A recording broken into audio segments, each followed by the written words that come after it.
Today, I'm going to be walking you through step-by-step how to start a website with Hostinger. Let's jump in. There are a ton of hosting websites that are out there, but in my personal opinion, I think Hostinger is one of the best, and you'll see why as we walk through this tutorial. So the first thing we need to do, step number one, is to sign up for a Hostinger account. Now you can look through and compare the plans that are best for you. I would say, in most cases, I think the premium will probably be sufficient if you're just getting started. This gives you up to 3 websites, 20 gigabytes of storage, plus a free domain for up to a year, which is really nice. And then you can see up here, if you select the different lengths of time, like right now we're on the 48 months, you can also do 24 or 12 months or month to month. And obviously the more months you get up front, the cheaper the price is going to be. So we're just going to select the 48 months. And we're going to choose the premium plan. Now, I'm already signed into my account, but if you're not, it'll just ask you for a username and password. And then you'll land on this screen here, and you're just going to confirm that you have the right information here, the amount of months that you want. It gives you the total over here. And then down here, it's going to have you register for your domain. So you just search what you want it to be. When you search for that, it'll give you the options of what's available. In my case, this is not available because I already own this. But I could say, let's do the .org as another option, and they'll ask you for how long you want the domain. So if you just select 1 year, you'll see over here that it'll be free, but then you can extend it for 2 years or 3 years and pay for that up front. And then once all the information is correct in there, you just click on continue. And once all your payment information has been accepted, then you'll land on the main page like this. And then every time you sign back into Hostinger using the credentials that you entered, you'll come back to this page here. Now, after you make your website, you'll want to make sure it's accessible and compliant. And we've got a free resource for you to do just that.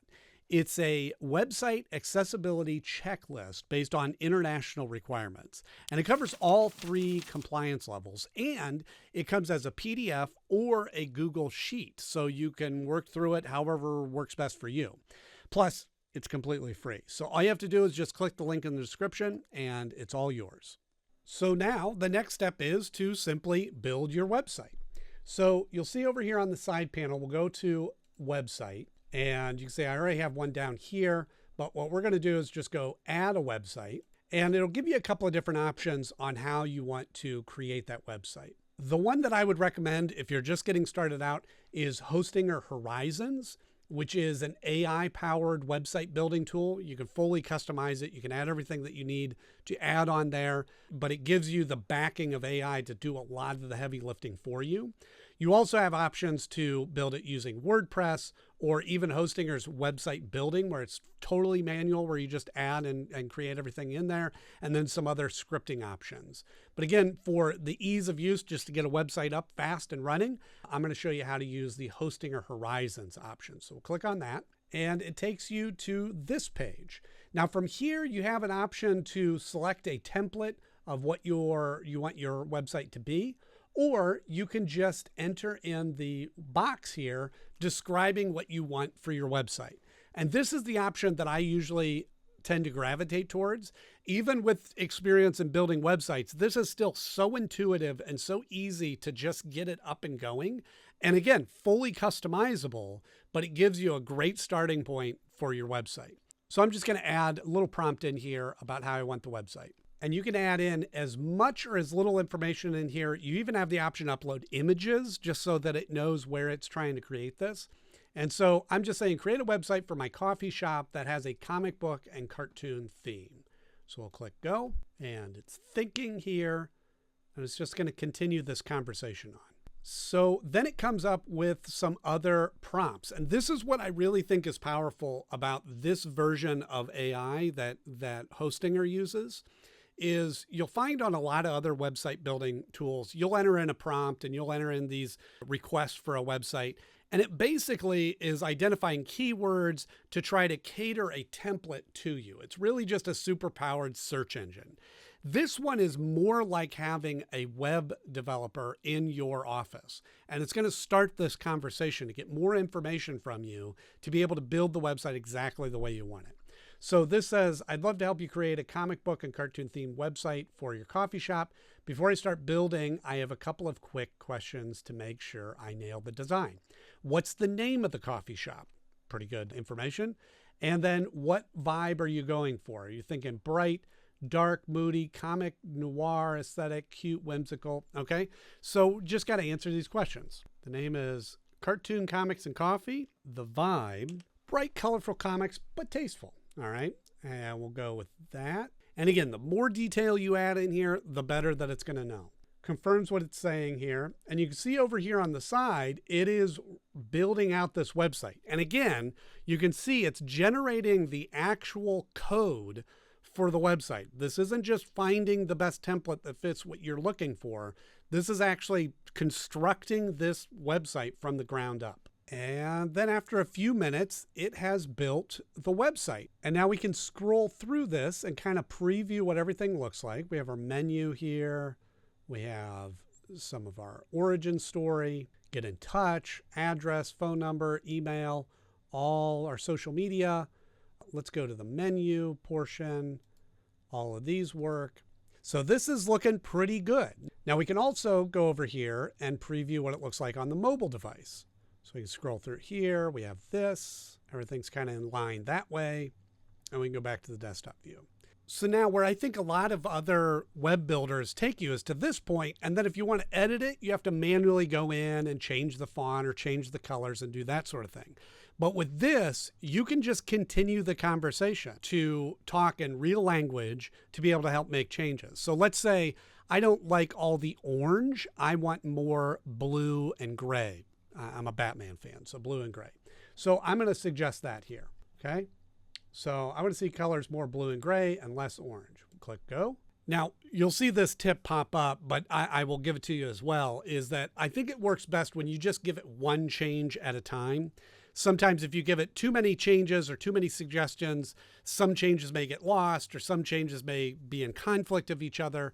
And I think it's just an easier way of saying, hey, I want to change the colors, see what that looks like, then make a change of a photo or then make a change of the format, whatever. And what I like to do is sort of start out more broad. So like I made changes to the theme or the colors, and then you can move sections around or do some of the big changes and then kind of dwindle your way down to getting more and more specific. You see it pops up here. It confirms what it has changed so you can see. All right, good.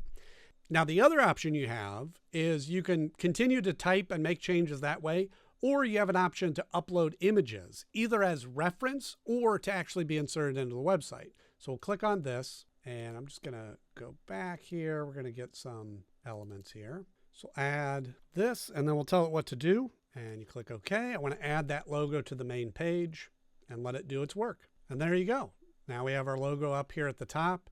So you can upload photos in there. You can also request things. So let it generate that. So now I'm going to say in the menu section, include photos of the drinks. And so now instead of uploading my own photos, I'm asking it to add photos and I don't have to select them. They're going to select them for me. And again, it comes up here to show you what it is doing. And then we'll go down through here and we'll preview this. There you go. Now we have pictures of our drinks in there. Excellent. And so you can just continue this conversation. Again, it's like having a web designer sitting right next to you and you just dictating what you want to happen on the website. And you don't need to know any coding, any design aspects, but just speak in regular everyday language and it'll interpret it and make the changes to your website. The other option is up here at the top. You can go to edit content, click on that. And now it's like a typical editor. And you can change things this way as well. So let's say I just want to write this myself, where every cup is a new adventure, every sip a superpower, and say, so now I'm going to change this to enjoy your favorite coffee while reading your favorite comic and watching your favorite cartoon. Save. And it'll change that out there. So you can manually edit these as well. The other option, if you're really advanced, you can go into the actual code and click on the actual code here and make changes this way. This is beyond my experience, so I don't get into mess with this too much unless there's some specific code that I need to add in there. But it gives you that option. Rather than just limiting it to AI or limiting it to the editor, you can also use the code, which I think is really nice. So we're going to go back to preview. So once you have everything the way that you want it, make all the changes that you need, and you're ready to launch, the next step is you go up here and you click publish. And now it's just saving all that information and making it available to the public at the domain that you entered in there. And you'll see a box that'll pop up here that say, congratulations, your site is live. Now, in my case, I'm just using a temporary domain, but in your case, you'll have the domain that you connected there. And then you just click View Site. And it will open up here. And now you can see the site as others will see it. And you can scroll through there and test that out. Okay, now we can close out of that. And we go back to our Hostinger dashboard, and then you'll see all your different websites through here. Now, at this point, your website is up and live and working. And if at any time you want to go back and change it, you'll just come to your website panel and either be on all websites or Horizons, where we just designed this one. And then if you click on Edit Website, it will take you back to this AI powered tool. And you can see over here on the side panel, our entire conversation is still in there. It's not like it starts it over. And you can now continue that conversation versus now just being dumped into an editor and having to do everything manually. Every time you make changes, once you're done, you need to remember to click on the Publish button so that all those changes are not just saved on the cloud of Hostinger, but are available to the public. And then you can come back here as much as you need to be able to make changes as you go, add pages, take things away, change prices of your coffee, whatever you need to do. And that's it. That's all you need to do to get your website up and going with Hostinger. I hope you found this video helpful, and I'll see you in the next one.